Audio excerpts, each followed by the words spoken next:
In 1919, the ambitious Al Capone is forced to leave New York.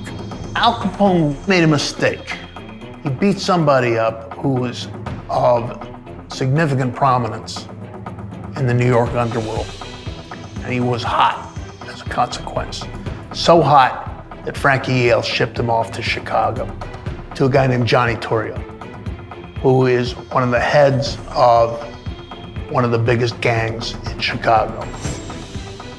For Capone, he couldn't have picked a better time to come to the Windy City.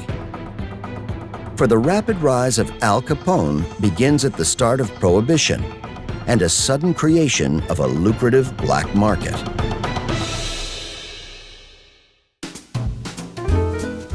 If it weren't for Prohibition, we wouldn't be talking about Al Capone today. Nobody would have ever heard of him. He would have been a two-bit criminal. Prohibition made Al Capone. Without Prohibition, there is no Al Capone. Outlawing alcohol was seen as, this is going to purify America.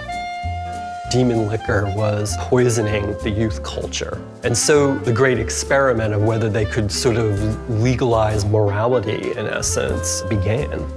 Theoretically, dispensing liquor was illegal, but still, the public did not believe selling liquor was a bad crime. What that means is that people drank a hell of a lot. People openly disobeyed Prohibition.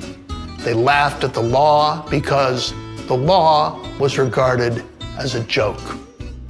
Entry into a speakeasy becomes a national ritual. They were nightclubs. They were very successful nightclubs. It became fashionable to break the law. When Capone got to Chicago, he was 22. And bear in mind, 22 then was not like 22 today.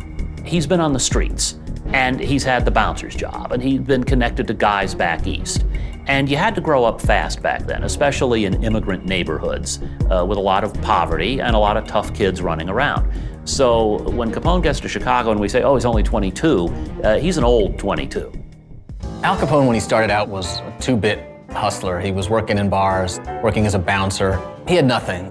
When Capone arrived in Chicago, he went to work at a place called the Four Deuces on South Wabash, and that was a pretty typical speakeasy in its day. Everybody knew it was there.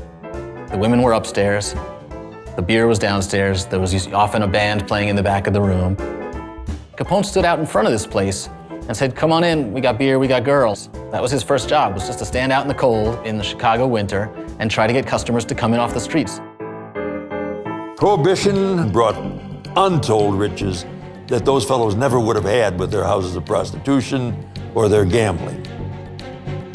There are basically two rival gangs in Chicago. Torrio is the leader of one, and Al Capone impresses him so much that within a year, he's his number two guy. When an attempted gangland murder of Capone's boss, Johnny Torrio, fails, Torrio moves to Italy and cedes the entire operation to Al Capone. Al Capone is now the sole crime boss of the city of Chicago.